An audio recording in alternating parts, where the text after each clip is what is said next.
Ladies and gentlemen, gather close. Let us speak not just of basketball, but of a shifting horizon. Let us speak of dreams long held and ambitions newly awakened. Let us step into a moment of promise, tension, and the pulse of change echoing across courts and campuses alike. In the heart of Washington, under the dome of democracy and on the dais of the National Press Club, stood a man whose words ripple through arenas far beyond the Beltway, NCAA President Charlie Baker. With poise, with clarity, and with the authority of one who now guides the future of college athletics, he addressed a question that has lingered in the hearts of players, coaches, and fans alike. Will the Division I basketball tournaments expand? Will more dreams be realized? Will more names be etched into the lore of March and April? And his answer, tempered, honest, and grounded, did not send shockwaves, but something perhaps more profound. It sent a reminder that transformation, while desirable, must be done deliberately. He acknowledged that talks of expansion are not new. They are not passing fancies. No, these are discussions rooted in months, if not years, of study, debate, and vision. The idea of moving from 68 teams to 72 or even 76 is no longer hypothetical. It is tangible. It is being shaped in real time. But Baker was also quick to temper expectations. "I think that's a reasonable statement," he said, in reference to doubts that expansion could take effect for the upcoming season. And with that, the room understood. The 2025-26 season may remain as it stands. The tournament may retain its familiar shape, 68 teams, 4 play-ins, and the road to the Final Four carved just as it has been in recent memory. But let us not confuse patience for inaction. Because inside those words, those measured, restrained words, there burns a fire. A fire for growth. A fire for inclusion. A fire that says the NCAA is not frozen in tradition, but rather in the process of awakening to something bolder.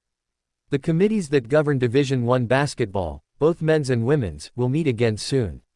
These meetings, though often unseen by the public eye, hold the fate of future brackets in their grasp.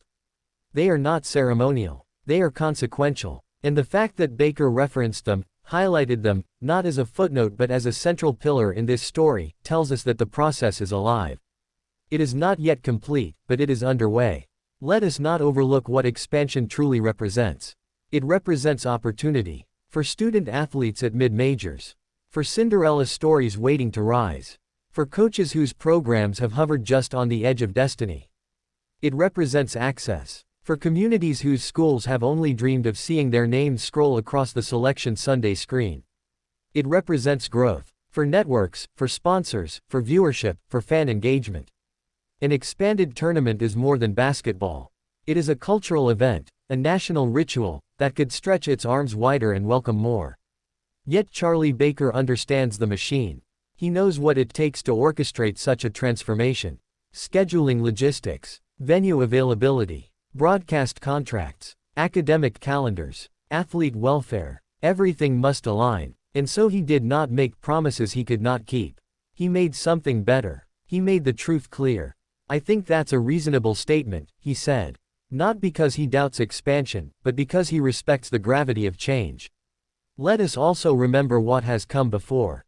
The tournament as we know it did not always stand at 68 teams. It grew. From 8 to 16. From 16 to 32, from 32 to 64, and in recent memory, to 68. Each expansion marked a shift in the sport's soul. And now, perhaps, we stand on the edge of the next chapter. But, not yet. Not this season. Not this March. For the 2025-26 season, we may cheer, we may hope, we may wonder. But for the time being, we must prepare to walk the same 68-team road once again. Yet something has changed. For the first time in many years, those inside the room are speaking earnestly, openly, and seriously about expansion. Charlie Baker didn't speak in abstract terms. He named the numbers. 72. 76. These are not ideas. These are options on the table. And they are gaining momentum. For fans, this is a moment to dream. For athletes, it is a moment to focus. For administrators, it is a moment to prepare. Because when expansion comes, and it very likely will, it will not be sudden. It will be thoughtful. It will be strategic. And it will be historic. Let us also not forget the women's game. For too long, the conversation about expansion has centered the men. But now, in Baker's words, both the men's and women's Division I tournaments are under equal consideration. A monumental acknowledgement that parity in possibility is as important as parity in play. The women's tournament has grown in stature, in visibility, in drama. And any expansion must include that rise. Because these are no longer separate conversations. They are parallel tracks toward a broader, more inclusive future. So yes, for those who hoped for immediate change, Baker's words may feel like a pause. But they are not a no. They are not a refusal. They are the voice of realism in a sea of anticipation. The next few weeks will be crucial.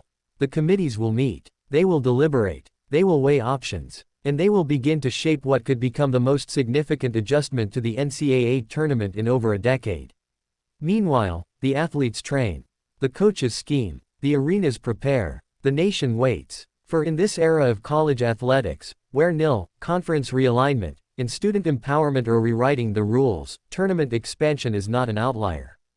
It is a logical next step. Charlie Baker did not ignite the flame.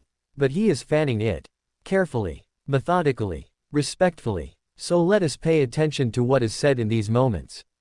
But let us also listen to what is unsaid. For behind Baker's measured tone lies the voice of evolution. The quiet thunder of an institution learning to grow again. And whether it's 68, 72, or 76, one thing is certain, the madness of March will always belong to those who dare to dream. And soon, more dreams may be given the chance to dance.